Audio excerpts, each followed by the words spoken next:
బార్డర్‌లో ఉన్న soldier life ఎలా ఉంటది? వాళ్ళు చేసే డ్యూటీ ఎలా ఉంటదో మీరైతే ఈ వ్లాగ్‌లో చూడండి. మావోడైతే డ్యూటీలో నుండి ఒక మినీ వ్లాగ్ అయితే చేసి పంపిండనమాట.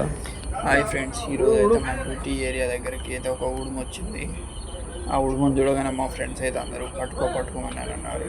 నేనైతే దాన్ని డ్యూటీలో ఉన్న కాబట్టి పట్టుకోలేదు. అదే ఇంటి దగ్గర అయితే ఈ పాటికి కర్రీ అయిపోయింది. దగ్గరికి వెళ్ళి వీడియో తీద్దామంటే తుప్పల్లో పారిపోయింది.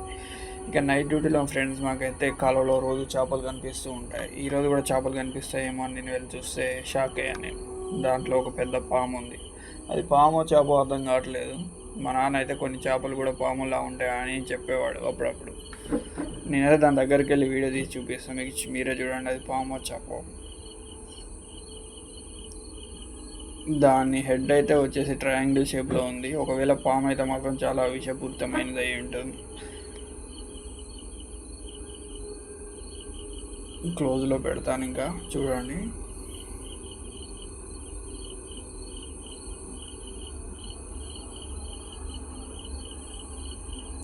చూడండి ఫ్రెండ్స్, ఇది పామా చేప.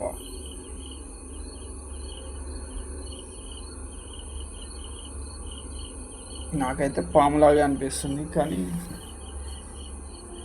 కొంచెం డౌట్గా ఉంది పామా కాదా అని. నేను పాముని వీడియో తీస్తుంటే పక్క నుంచి అయితే ఒక అడవి పందుల గుంపు అయితే పరిగెడుతుంది. కనీసం 20-30 అడవి పందులు ఉంటాయి. నేను వాటి దగ్గరికి వెళ్ళి వీడియో తీసి చూపెడతాను. 20-30 ఉంటాయి. చూడండి, చీకట్లో అయితే కనిపించడం లేదు. నేను టార్చ్ లైట్ వేసి చూపిస్తాను.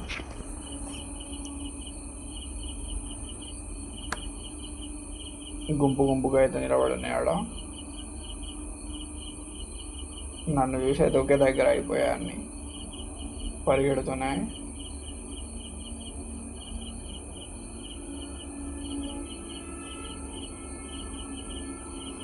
ఒకటి అయితే మిగిలిపోయింది, అది లాస్ట్ పరిగెడుతుంది. ఇంకా 2-3 అయితే మిగిలాయి. అవి ఇటు సైడ్ వెనక ఇంకా 2-3 పందులు అయితే వెనక్కి సైడ్ పరిగెత్తాయి.